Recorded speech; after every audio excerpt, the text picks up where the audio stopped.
Welcome all in lecture 1 of skill development training on designing and characterization of microwave devices. In this class, we will discuss about high frequency structured simulator. We will discuss about the applications of HFSS, installation procedure of HFSS, interface of HFSS, and finally design steps in HFSS. So first in series is the applications of HFSS.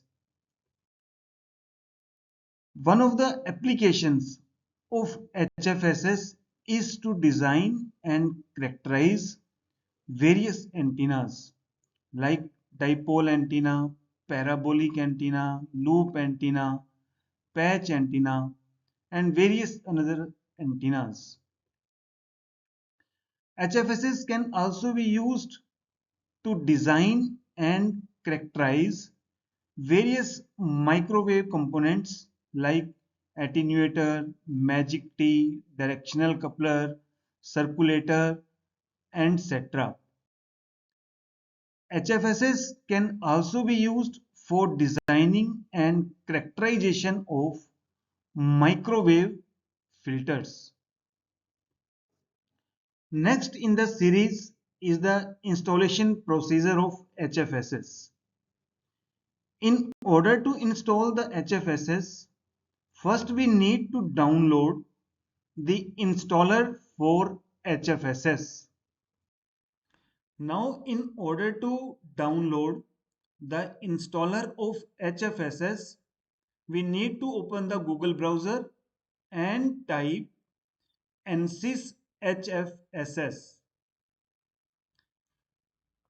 We can scroll down and we can search for ANSYS Electronics Desktop Student Version. When we double click on this link, we will be navigated to the official website of ANSYS. Again, we can scroll down and we can search for download ANSYS Electronics Desktop Student 2025. When we will double click on this link, the installer of HFSS will start downloading. As I have already downloaded the installer, so we need not to go through this process. So I am closing this process. The installer, when downloaded, is available in zipped folder. Now in order to install ANSYS HFSS, we need to extract this zipped folder. We can extract zipped folder by selecting the folder and then by using the right click and use the key extract all. Now we can use the extracted folder in order to install the HFSS. When we double click on extracted folder, we can use the setup to start the installation. Once we double click on setup, it will ask for the administrative approval. After granting the administrative approval, we can start the installation process. Depending upon the configuration of the computer, it will take some time to start the installation. Once installation wizard is open, we can agree to the terms of the license agreement. We can click on I agree and we can proceed by pressing the next button. When next, so now we have the option to select the installation directory path by using the browse button. After selecting the installation directory path, we can proceed further by clicking on next button.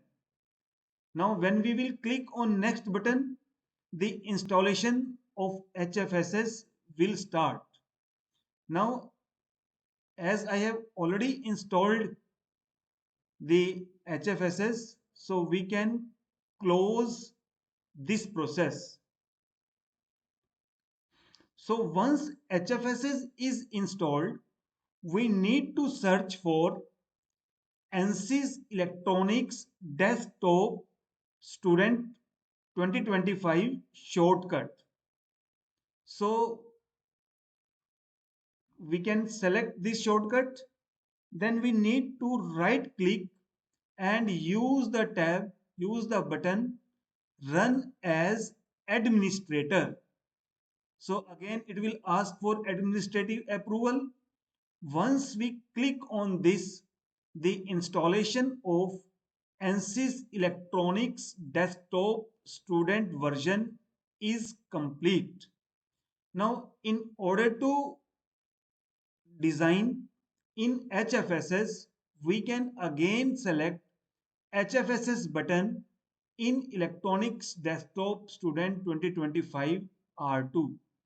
Once we click on HFSS button, a new window will appear on the screen, and through this window we can design any project in HFSS. So it was the brief about the installation of HFSS. Next we are going to discuss about the interface of HFSS. Various windows like 3D modular window, project manager, properties window, message manager, progress window can be observed in the graphical user interface of HFSS. The toolbar window, which is located on the top of the interface, contains various buttons for designing and simulating the various devices in HFSS. The project manager, which is located on the extreme left of the interface, displays information like boundaries, excitations, analysis, and results. It is the 3D modular window where we can draw, edit, or view our 3D model geometry.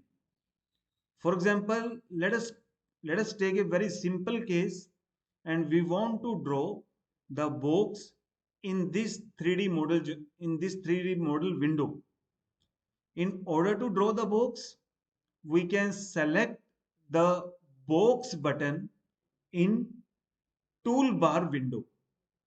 After selecting this box and after providing the start point and after providing the dimensions of the box in X, Y, and Z direction, the box is drawn in 3D modular window.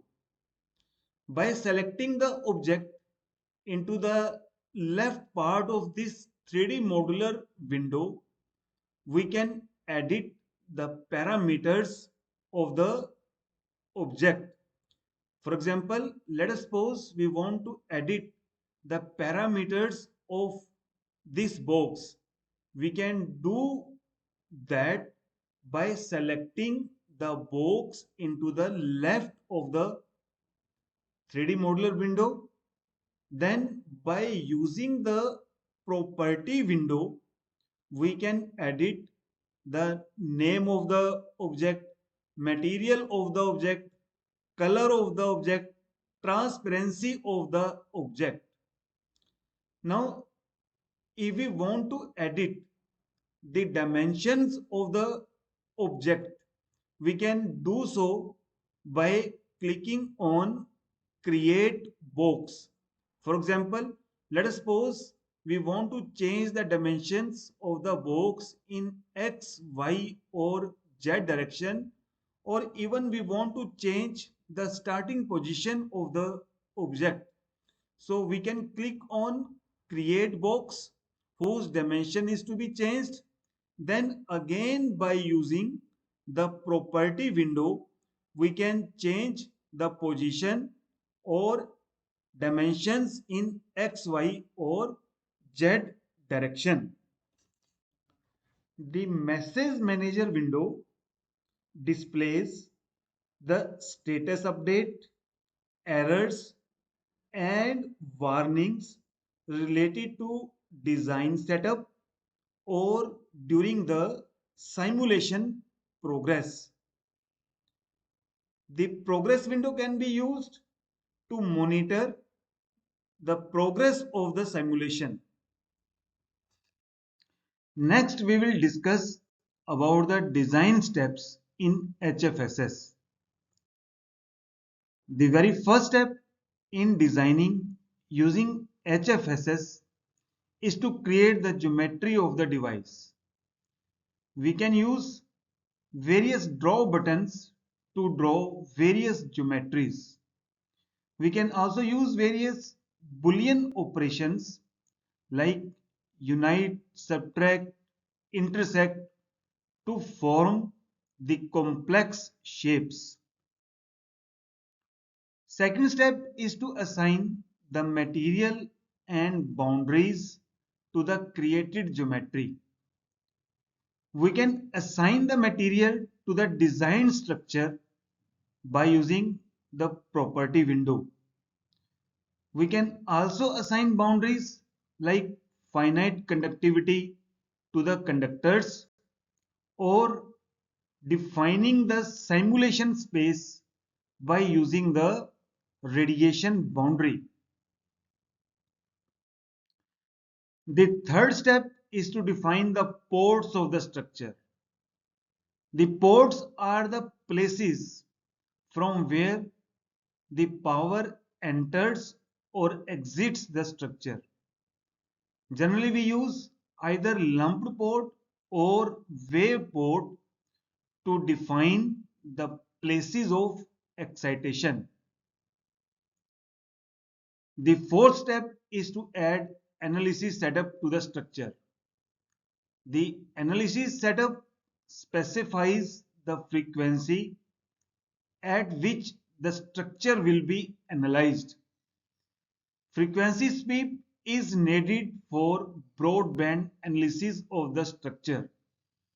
In frequency sweep, we specifies the starting frequency and the end frequency of analysis. Next step is to validate and simulate the design by using buttons in toolbar window. The final step is to view the results to evaluate the design. We can check S parameters or radiation patterns to evaluate our design. We can use project manager window to view results. So this was all that we want to discuss in this class. Thank you.